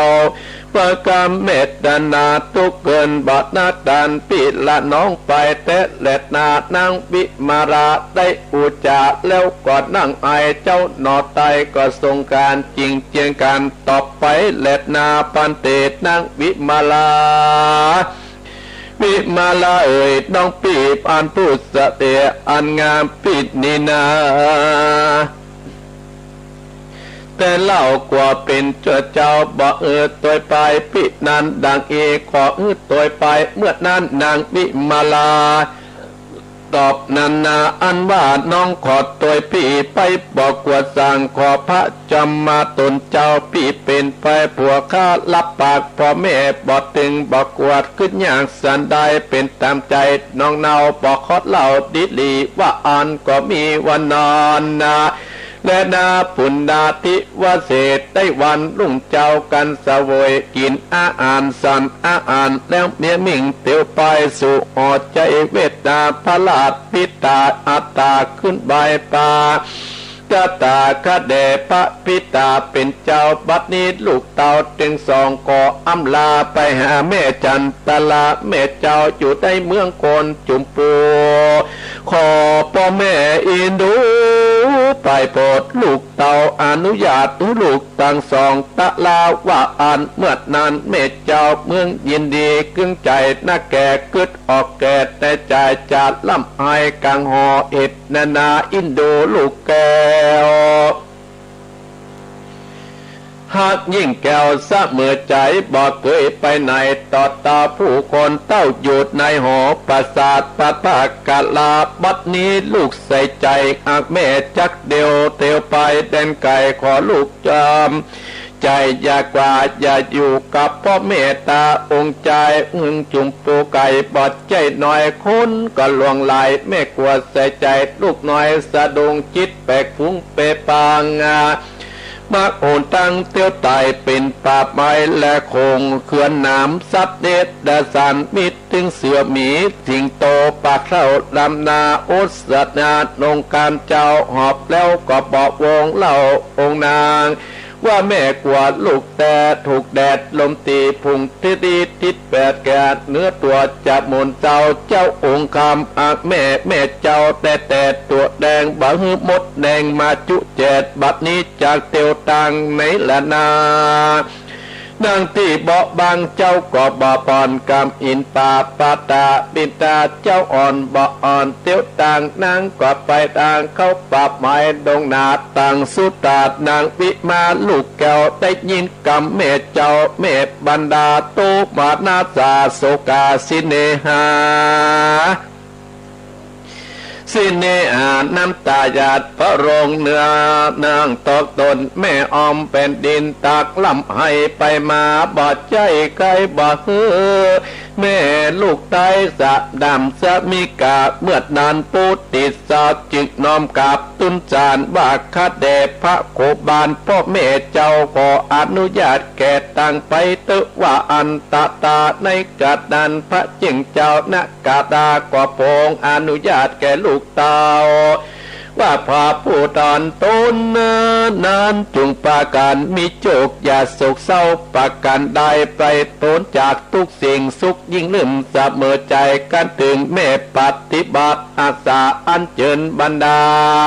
แม่เจ้ามาเมืองหน้าเป็นตลาดเมืองและนาส่วนบรรดาแม่เจ้ากำลูกเต่าสองสลีบวชต้องอักของแม่จากแต่ไป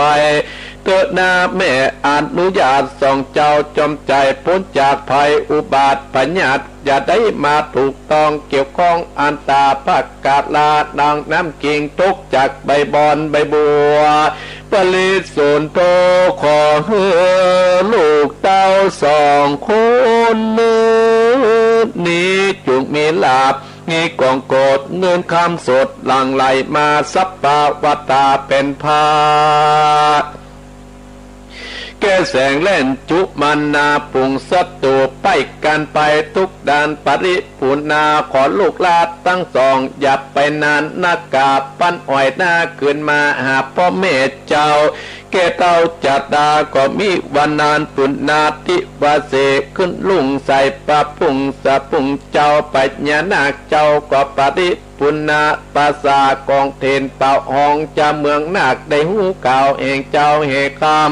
และนางสุดวิมาลาเสด็จเมืองปราณนสีมนุษย์โลกภูมิหมู่ปัญญานาคตั้งหลายหมื่นโกดหลายแสนโกดก็ปะกันมาเป่าท่านเจ้าเมตมาลาคณาได้ลานโกดพ่องก็โสดนิดละมิดเป็นคนนะล่างพังตนก็เป็นเหงือกโลอิตาตาแดงเป็นดังสายเลือดแดงงาวิหาตะลางลัศมีสองแปกกว้างและนา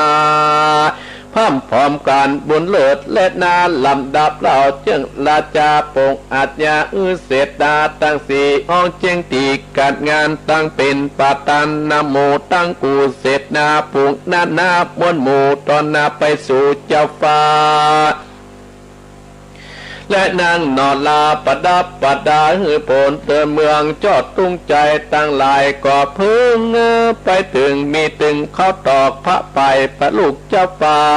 ออกตาดาพุงเศษนาอามาตและก่อปาการฝ่าเมืองยังนาคพระลาดองค์การผู้เก่าสันได้จุมนุมการและลาดกังสนามใจตามไปส่งตลาดถึงเมืองโคน บางเมื่อพระทศพลปาติวิทนอดเนาเสด็จสู่จุมปูเป็นหมู่ปังอันใหญ่ตามอุตตมกัดเจียงการแลดนาจากเมืองปายนาจัตุลงกาเวทตาเป็นปฏิบาลเป็นอุ่นตังไปสู่เมืองคนจันนาต่างหลายเนตรละมืดใสสดมดใสตีกองถิ่นเด่นหยาบดังไปทั่วบ้านทั่วเมืองมาโอ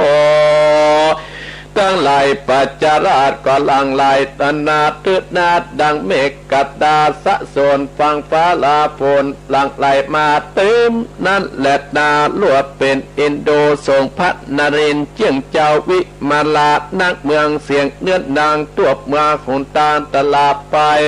ใกล้ค่ำก็มีวันนั้นสุริยามักกะตาพระอาทิตย์จากกัดลับดอยพระพุทธานถึงเมืองหน้าพ้นจากเมืองหน้ากะลาปาการนอนที่หานแล้วก็ปาการเตว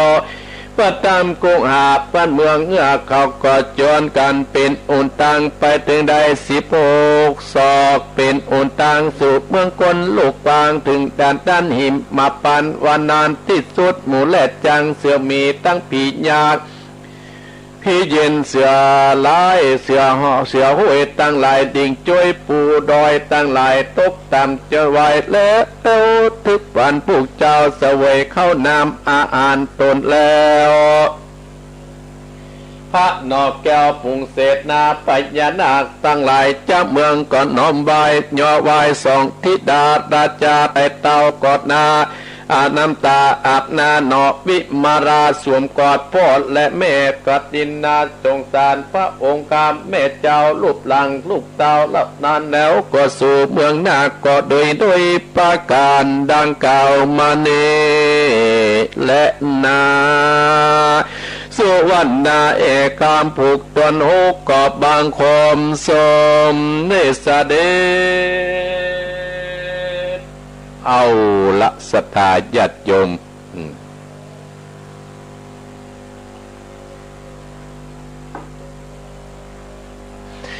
เอาละศรัทธาญาติโยมอาตมาภาพได้เทศนำเทศธรรมสุริยาแห่คำได้จบไปได้ผูกทนถูกนี้โดยในการเจ้าภาพนั้นก็มีแม่บัวเรวงเติงบ้านเหล่าเหยาวใต้เป็นเก้าเป็นศรัทธามีพ่อสมศักดิ์แม่เพนตานไปเฮือกับพ่อน้อยปันแม่เงินจินาอิในอเนกชัยกวินตานไปเฮือกับพ่อสอนใจชัยกวินที่ถึงแก่กรรมไปแล้วก็มีแม่ดีภรรกาบ้านปัดตึงเนื้อสตาญาติโยมเนาะเจ้าสุริยาแห่คำเตี้ยตมาภาพได้ได้จ่าตะกี้ผูกที่แล้วนั่นได้เอาแห่คำนั่นได้ไปตกแล้วได้ไปพบถึงเมืองพญานาคแล้วก็ได้แต่งงานกับลูกสาวพ่อพญานาคท่านทั้งหลายชื่อว่านางวิมาลาเป็นสาวงามในเมืองพญานาคที่ฮั่น เป็นสาวงามไปถึงแบบเปรียบประเทียบแล้วเป็นลูกล่าของพ่อพญานาคในเมืองพญานาคที่ฮั่นอยู่ในเมืองพญานาคเจ้าสุริยาแห่คำอยู่ในฮั่นได้ปีป่ายท่านทั้งหลายก็ได้สั่งสอนได้อูจากับหมู่เมืองพญานาคว่าหมู่ท่านทั้งหลายนะบัลละเสียยังการฮือตานศีลและภาวนาเนอการฮือตานและศีลภาวนาเนี่ยมันเป็นบุญกรรมจูอุนูนเฮาและครอบครัวของเฮาเนี่ยเป็นเล่าศรัทธาหมู่พญานาคทั้งหลายเป็นเล่าให้หมู่พญานาคดูฟังท่านทั้งหลายตานก็คือตานคือคนที่ตกทุกข์ได้ยากเนี่ยตานเปิ้นก็อู้ว่าตานก็คนที่เปิ้นตกทุกข์ได้ยากที่เปิ้นมีจะกินที่มันตกทุกข์ได้ยากอย่างบ้านใดวัดใดเดือดร้อนเนี่ยอย่างอีพ่ออีแม่จังมาตานให้อาตมาภาพนี่ตานที่จะช่วยอาตมาภาพแปลงราคาอย่างไม่น้อยเปิ้นว่าอย่างคนนั้นว่าโอ้ดีใจท่านทั้งหลายอันนี้คือยาปากหนึ่งของคนที่เปิ้นได้ทำการทำงานไว้หมู่เฮาแล้วมาฮื้อกำลังใจไผได้จะฮื้อกำลังใจไผเฮาเหมือนคนครอบครัวเดียวกันขอบคุณป้าไอ้แม่น้อยเนอที่อยู่บ้านสันโป่งที่โทรมาเมื่อกี้ว่าจะมาหาอาตมาภาพวันนี้มาบ่ได้เนออาตมาภาพติดงานทั้งวันเลยวันพรุ่งนี้จะเป็นเวลาว่างนี่เนอ แต่ว่านี่ก็แบ่งเวลาว่างให้กับพี่น้องม่วงโตนพี่น้องเหล่ายาวเหนือเหล่ายาวใต้บันหงเนี่ยโอ้นักตะวันเนี่ยรถนี่เต็มกำขั้ววัดเนี่ยสตาญาติโยมโดยการนำของพระหลวงวายเขาโดยการนำของโป้อุ้ยแม่นุรักเขาหลายผู้หลายคนท่านทั้งหลายที่ประสามารถที่พิลุ่มเขานักก็เตอที่ออกความคิดให้อาตมาภาพขอยกมือขอบคุณท่านทั้งหลายที่ให้กำลังอกกำลังใจอาตมาภาพเนี่ยฮืดตานที่คนจะฮืดตานที่บ้านเปิ้นเดือดร้อนเฮาก็ฮืดตานมันก็เป็นบุญเป็นกุศลเฮาอันยังจะเต้าการฮืดตานตั้งหลายตานนี่เฮาเป็นจับพุทธเฮาก็ตั้งใจตานเป็นของที่เฮาต้องหาด้วยทรัพย์อันบริสุทธิ์ที่เฮาบ่เป็นโลกเป็นภัยก็เพราะว่าบุญกุศลที่เฮาได้ทำไว้มันก็เป็นบุญเป็นกุศลนะท่านทั้งหลายเฮาได้หูได้หานว่าเมืองโคนเฮาได้เกิดอีหยังขึ้นเฮาได้หูได้หานอย่าได้หูเฮาจะป้องกันจะได้เฮาก็ได้หูอันเนี้ยท่านทั้งหลายศีลก็คือศีล1ศีลข้อที่1ที่2ที่3ที่4ที่5เนี่ยเฮาเพิ่นก็เอาคนดีๆเนี่ยไว้ท่านทั้งหลายเพิ่นอย่าเอาคนที่มันบ่ดีเพิ่นอย่าไปกับคน2คนภาวนาคือเฮามีสติปัญญาสิ่งอย่างเกิดขึ้นมันก็ยังมีปัญญาเกิดขึ้นอันนี้แต่ท่านทั้งหลายปะเจ้าสุริยาแห่คำได้อู้ได้จ่าฮือกับในเมืองพญานาคอู้จ่าฮือหมดเขาทั้งหลายอยู่ได้ปีปลายท่านทั้งหลายเดึกดื่นนอนอยู่กับห้องกับนางวิมาราก็ได้กึศจะว่ากึศตึงหาแม่เพิ่นอันนี้ความกตัญญูท่านทั้งหลายว่าได้อยู่ทึกสบายและกึศตึงหาพ่อหาแม่จันตราที่กำลังแก่เท่าอยู่ในเมืองปราสีอยู่ในตุบน้อยพุ่นก่อนที่นาเจ้าสุริยาแห่สุริยานั้นจะออกจากบ้านจากจองก็เอื้นตะโกนหรอกเจ้าสุริยาคือเติงหาแม่จันตราท่านทั้งหลายก็ได้อู้จ่าให้กับนางวิลาเราฟังว่าโอ้น้องไอ้เนี่ยพี่เนี่ยจะไปหาแม่ก่อนแล้วก็เอาแม่มาปิกมาจะไปดูว่าแม่ประเดี๋ยวแม่ก็แก่เท่าแล้วแม่จะเป็นจะได้หมูไอ้จากปุ้นมาจากเมืองคนมาได้ปีปลายแล้วเนี่ยนางวิมาราได้เงียนจากอ้อนอีโป้อีแม่โอ้ยเมื่อผัวจากที่อยู่ไปหาเปิ่นกันห้อยท่านทั้งหลายสวมกอดใจสุริยาสวมกอดสุริยาว่าโอ้พี่น้องขอไปตัวโคนเตอะพี่ขึ้นดอยน้องก็จะขึ้นดอยพี่ดำดินน้องก็จะดำดินพี่น้องสมจะไปตัวพี่บัลละต้องละน้องไปอยู่ที่นี่สุริยาก็บอกว่าโอ้นางวิมาลาน้องนักของพี่กลัวน้องจะไปตกทุกข์ได้ยากกลัวน้องจะอยู่บ่ได้ทนบ่ได้เพราะเมืองคนมันเมืองคนฮ้อนเนาะมันจะเหมือนเมืองพญานาคนี่นะเมื่อคนมันฮ้อนมันจะปะกูสิ่งกูอย่างนางวิมาลาบอกน้องพร้อมใจที่จะไปกับพี่แล้วน้องตึงบอกกลัวที่จะต้องเผชิญสิ่งต่างๆเกิดขึ้นคุณเนี่ยต้านตั้งหลายขอให้พี่เนี่ยไปอู้กับพ่อกับแม่กรรม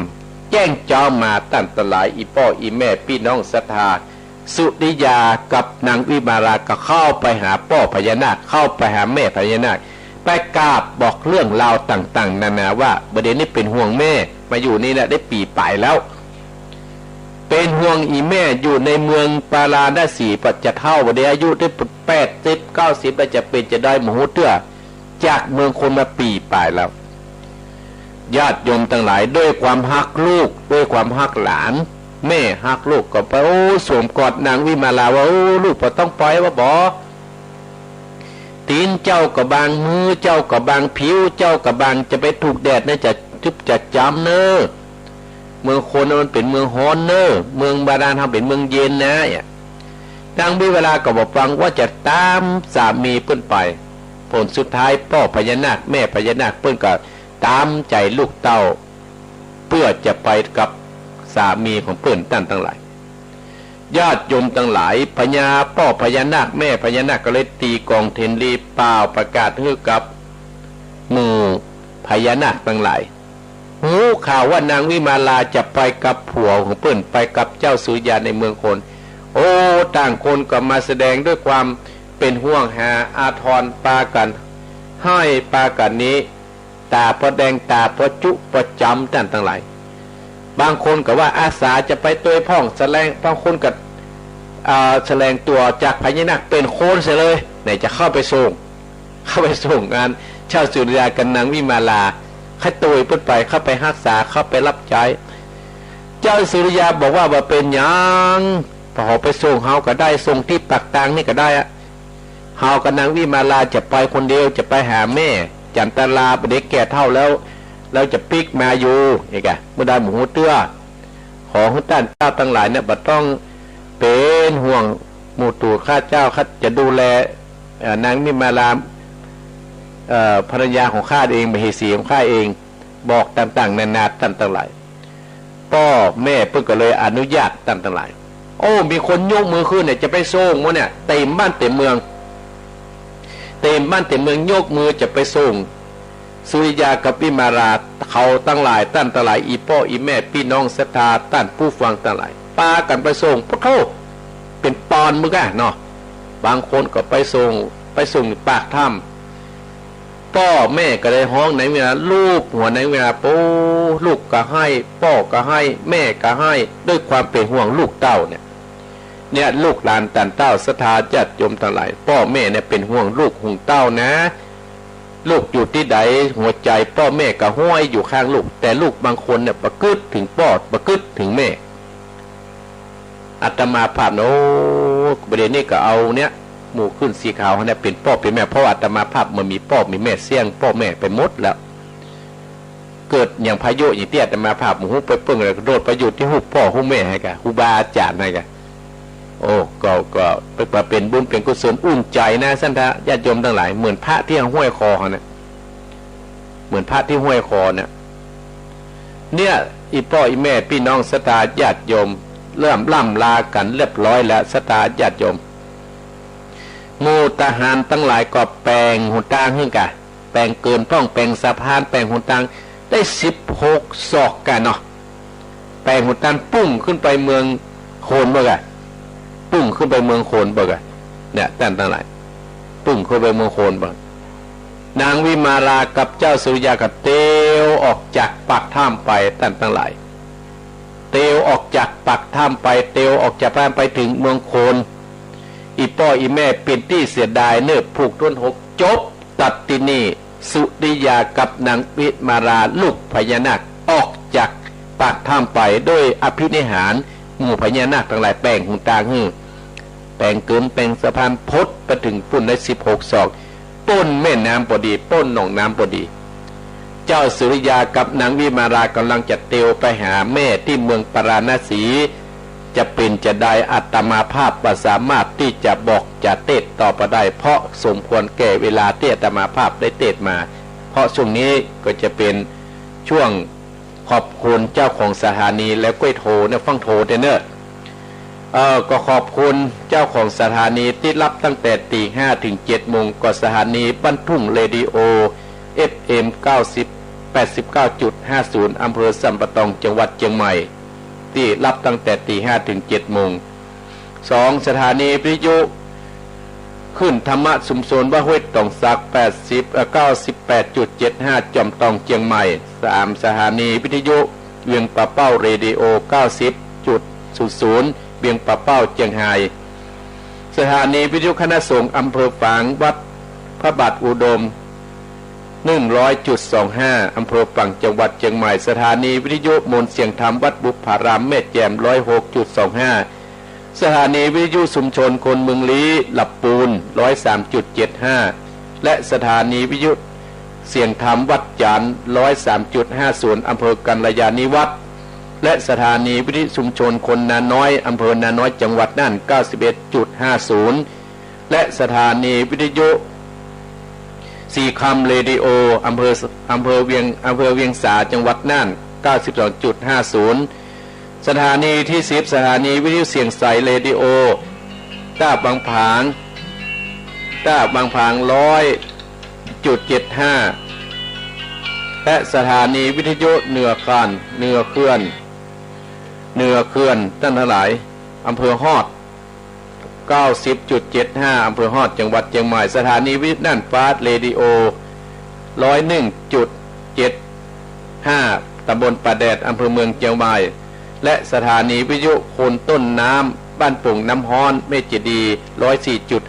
104.50 สถานีวิทยุแดนดินถิ่นล้านนา 103.50 อำเภอสันป่าตองจังหวัดเชียงใหม่สถานีวิทยุล้านนาเรดิโอสุปับอำเภอสุปับจังหวัดลำปาง 95.75 และสถานีวิทยุพุทธศาสนาและขึ้นวัฒนธรรมวัดฝ่ายหิน 104.50 และสถานีวิทยุพัฒนาอาชีพFM 103 อำเภอเมืองจังหวัดลำปางและสถานีวิทยุวิทยาเทคโนโลยีจัดการกพพแม่เมาะลำปางโดยควรนึกพงษ์จะตาจีนะติดรับสัญญาณคะแนนหมดกันถึง18สถานีท่านทั้งหลายและขอบคุณทุกสถานีเนิร์ที่ก็เกี่ยวสัญญาณกันไปขอสุมาอภัยสถานที่โทรมาตะกี้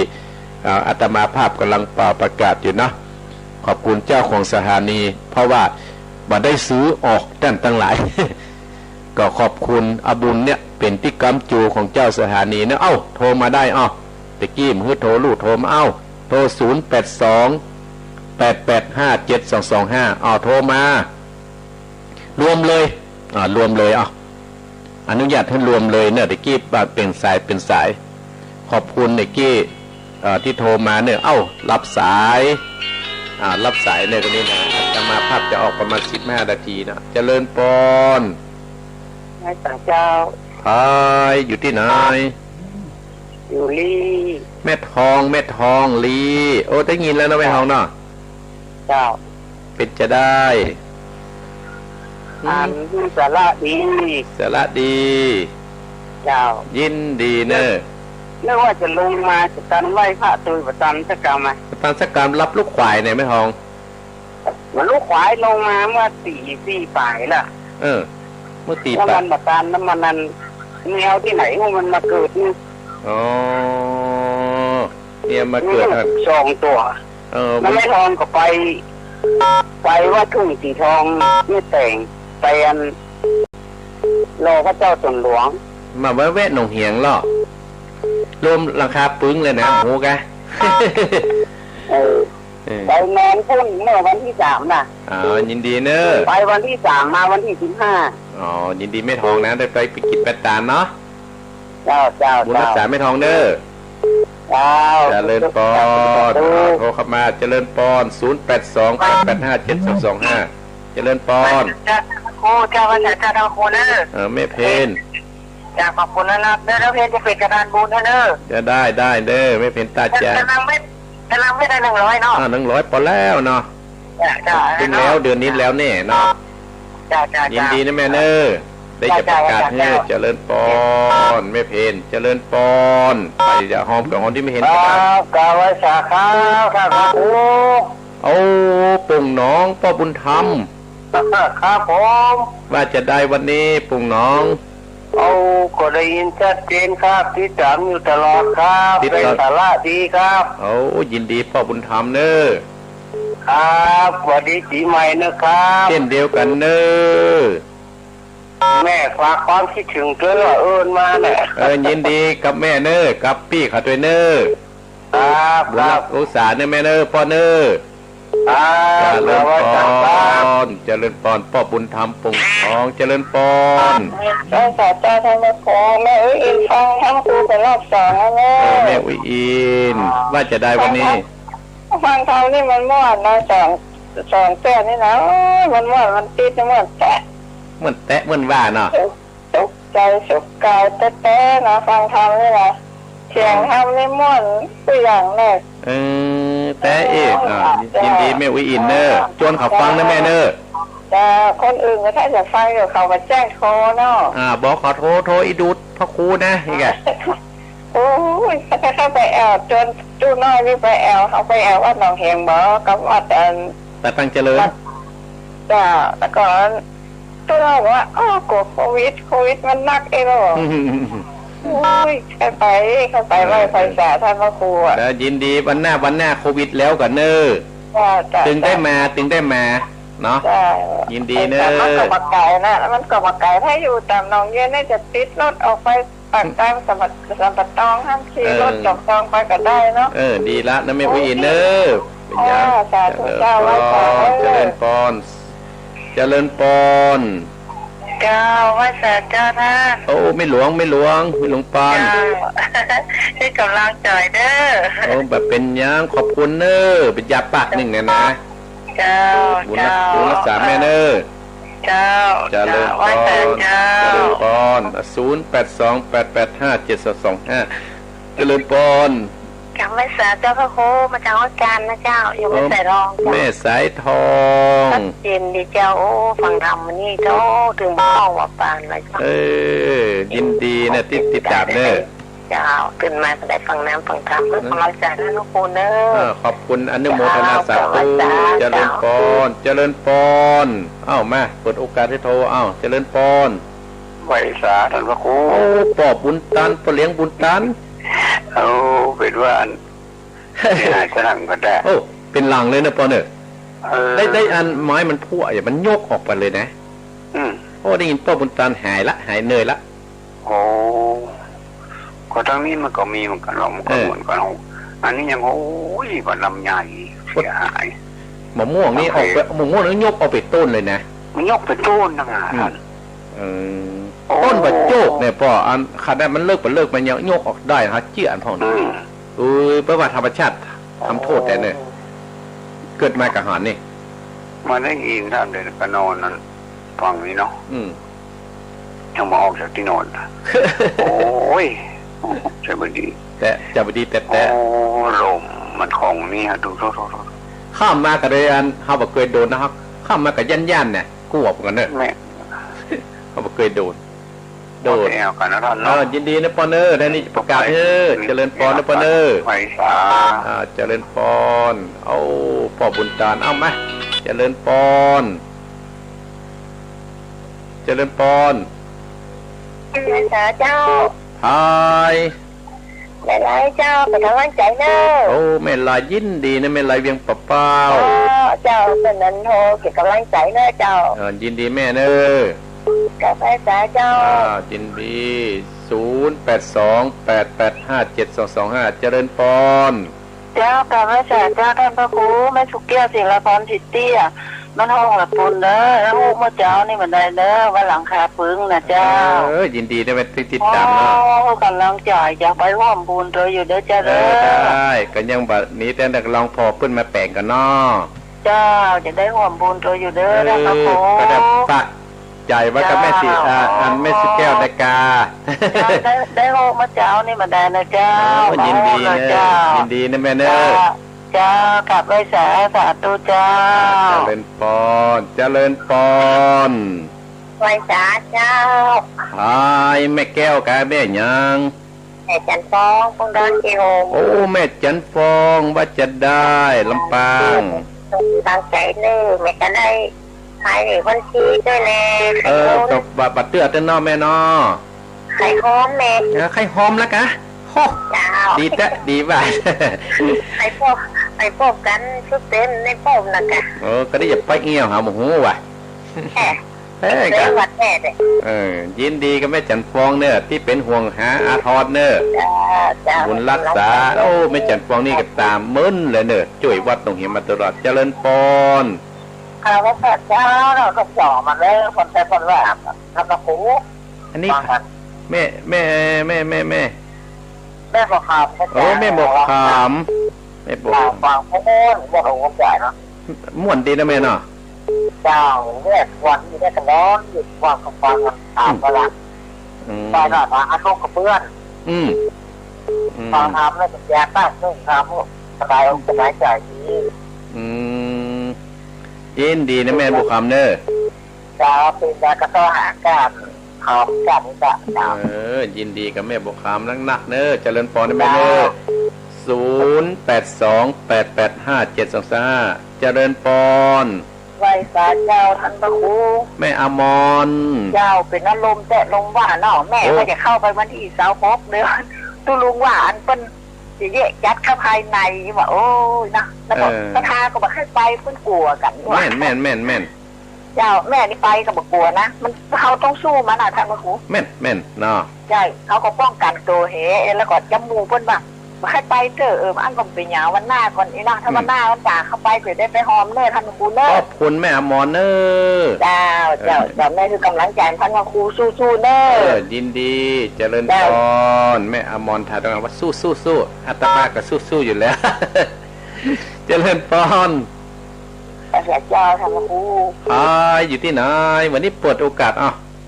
อยู่บ้านบวกอำเภอลีโอ้บ้านบวกอำเภอลีบวกชื่ออะไรแม่ก็หรือแม่หลงแม่นะเจ้าหลงว่าจะได้แม่หลงฟังธรรมต่อเจ้าส่วนจุกหวนกันประเดี๋ยวเจ้าสุริยามาออกจากเมืองพญานาคมาแล้วนะมันจะเจออย่างมูนเป็นท่อนเด้เป็นท่อนในกะขอได้มันไม่หลงมาหอพ่องเถอะมันประเดี๋ยวนี้ไปไหนจะมาลูกค่ะอาจารย์ยินดีนะมันเป็นยังแม่แค่โทรมากับยินดีแล้วนะแม่เนอยินดีแม่เนอคิดแก่เราบลูกก็ไปไหน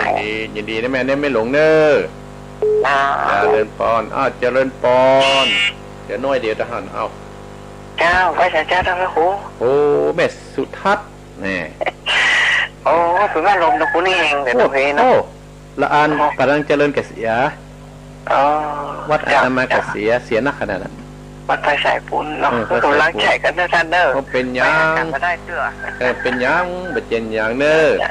เจ้าโอ้นั้นโมทนาสาธุเจริญพรศรัทธาญาติโยมที่โทรมาฮื้อกำลังใจก็อนุโมทนาภัยจะโทรเข้า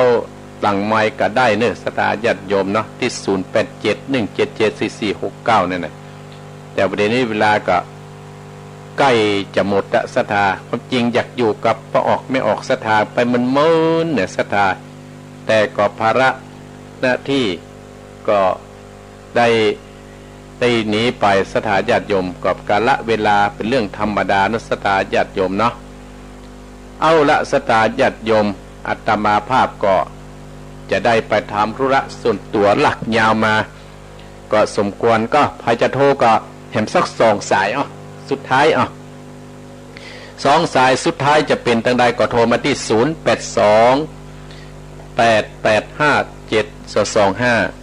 2 สายสุดท้ายจะเป็นอุบาสกหรือว่าอุบาสิกาจะเป็นสายโดยลอกะจะเป็นสายที่ไหนกะอันมาแล้ว2 สายสุดท้ายเนาะ2 สายแท้ๆเนอะเจริญปอนแต่แม่แสเจ้าฟังอย่างเนอะแต่โทรบอกให้ตีแต่เจ้ามันเจ้าเนี่ยแม่แดงโสภารามว่าจะจวนกับเตือนโสพี่ด้วยไฟตาครัวบ่ได้ปล่อยสักกรรมโควิดโคแวนนะเขาบอกให้ปล่อยก่อนแต่มันมาอยากเป็นยังวันแรกก็ปล่อยเนาะวันแรกก็ไปไม่เป็นยังขอบคุณแม่แดงเนอะเจ้าฟังเป็นประจำกลัวติดเนอะฝากขอบคุณโสภิตตัวเนอะมันไปเนี่ยการลุงนนะเจ้ามันข้าหอมในโฮงเจ้าขอบคุณโสภิตตัวเนอะเจ้าเจริญปอน2 สายสุดท้ายประเดี๋ยวเจริญปอนไว้สาเจ้าทัตโพเจ้าอันนี้ไผ่ฮะจำมาได้กับเจ้าติดกะลามาเจ้าแม่จันติ๊บหน่อยกับแต่งบ้าไปโอ้ไม่จันติ๊บได้ยินอีกอ่ะโทรทั้งไปตั้งอย่างปฏิแต่เจ้าคนเขามากับสายมันน่ากันฮะที่จำแรกกับท่านแต่ละงานนี่อยู่อธิบายเรื่องคดีอยู่เจ้าจบเมืองใจบดีเลยเจ้าเสียหายแล้วก็เจ้าโอ้ถ้าแต่งราคาใหม่นะไม่จันติ๊บบอกท่านพระครูเนอะบอกท่านพระครูเนอะราคาพระครูหนองเฮียงปีนหมดแล้วนะฮะจะว่าใจมือเลยตัวท่านพระครูเจ้าบินหมดเลยกะได้แต่งใหม่เลยเนอะเจ้าโอ้มาค่ายได้ใหม่กันหาเนาะเจ้าดาววัดค่ายได้ใหม่เจ้ายินดีเนอะเจ้าเจริญปอนเข้ามาจะมุดไม่เอาเจริญปอนเจริญปอนเจ้าอยู่ที่ไหนเจ้าโอ้ถูกกันเลยจ้วยโอ้แม่บัวเขียวสายชุดอันนี้เพิ่มขึ้นแน่ๆแม่บัวเขียวโทษได้เพราะว่าเจ้าโทษได้เพราะว่าจะได้เจ้าฮะ ที่ว่าเนี่ยฝนตกบอกค่ะอ๋อฝนตกลมปึ้งตัวอ่ะอ๋อแม่ถ้าพระครูว่าจุดคาบูเนี่ยอย่าจุดคาบูด้วยกันเลยแต่เอาจะได้ดีเนาะจะได้ดีก็เลยรอแล้วก็เลยจะถอนตี้ก็เน้อได้จะบอกเน้อติดหน้าจะบอกเน้อถ้าฟังเน้อแม่โบเขียวเป็นสะพานบุญให้ตัวเน้อเจ้าขอบคุณแม่โบเขียวเน้อยินดีปิดสถานีปิดสถานีปิดไอ้ก็โทรศัพท์ก่อนอนุโมทนาขอบคุณแม่ทองลีแม่เพนตาจางพ่อบุญธรรมป่งหนองแม่วิอินแม่สาบ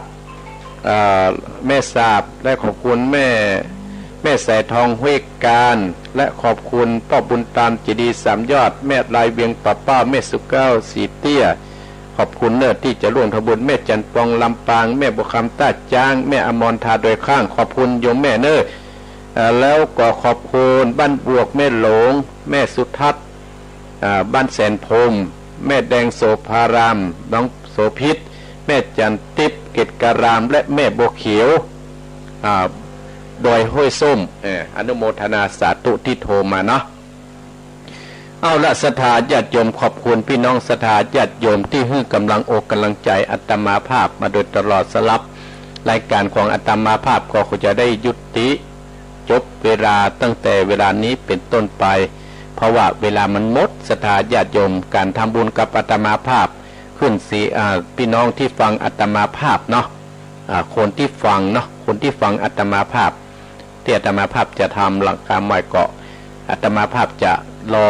เอาดินเก่าลงก่อนแต่วันนั้นก็ขอบคุณที่เป็นมาช่วยเนอและขอบคุณพี่น้องเหล่าเยาวพี่น้องมุ่งตนโดยตลอดถึงพี่น้องใกล้ๆที่มาช่วยอาตมาภาพตะวาขอบคุณพี่น้องสมตองกับมานักพี่น้องห่างดงกันหลายที่มาฟังอาตมาเยี่ยมเนาะเน้นขอลงขับไปหันก็ใส่กับไม่เอี้ยวพอก็ขอบคุณด้วยเนาะและก็ขอบคุณอาตมาภาพที่จะทำนี่ก็คิดว่าจะเอาหลังคาให้มันเสร็จภายใน1 เดือน1 เดือนก็ประมาณตารางเมตรประมาณ100เนาะสถาญาติโยมเนาะก็แล้วก็จะได้อุจาในวันอาทิตย์หน้าก่อนเนอะเลยจะหาวิธีกันเนาะก็ขอบคุณพี่น้องศรัทธาญาติโยมที่โทรมาให้กำลังใจภายจะโทรมาหลังไมค์ก็087